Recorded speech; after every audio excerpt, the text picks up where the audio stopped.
The key to this job is to always remember that you aren't replacing anyone's grandmother. You aren't trying to be a better grandmother than the first one. For all intents and purposes, you are the grandmother and always have been. And if you can do this, can provide this level of grandmotherliness with each family every time, then you can make a good career out of this. Not to say that it isn't weird sometimes, because it is. More often than not, actually, it is incredibly, undeniably weird. I never had a family of my own. I didn't get married, couldn't see the use of it. Most of my own family is gone now, and the ones that are still around, I don't see anymore. To most people, I probably look like an old maid, buying for one, and this is perfectly fine with me. I like my privacy.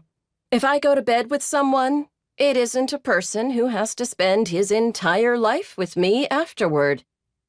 I like the dimensions of the space I take up, and I am happy. But it's not hard to imagine what it would have been like. Husband, children, grandchildren, pictures on the mantle, visits at Christmas, a big funeral, and people who would inherit my money.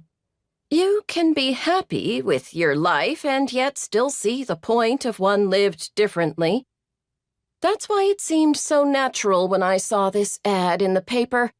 Grandmothers wanted, no experience necessary. I am an employee of Grand Stand-In, a Nuclear Family Supplemental Provider. It's pretty simple.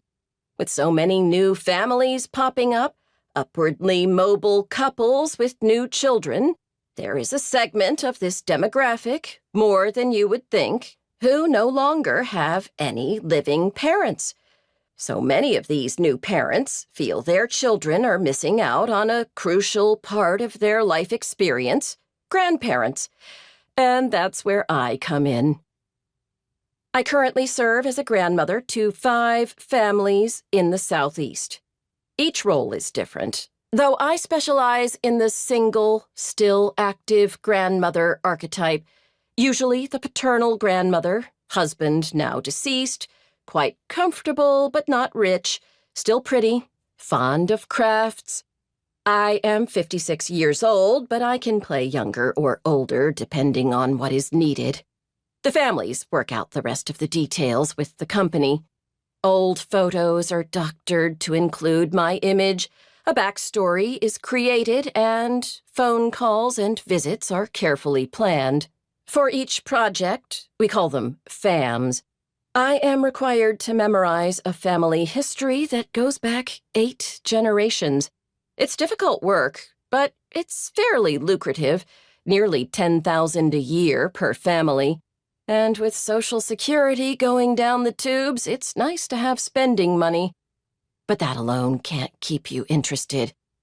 It's hard to describe the feeling you get from opening your door, the inside of your house untouched by feet other than your own for so long, and finding a little boy or girl who is so excited to see you, has thought of little else for the past few days. You feel like a movie star, all the attention. They run into your arms and shout your name, though not your real name, and you are all that they care about.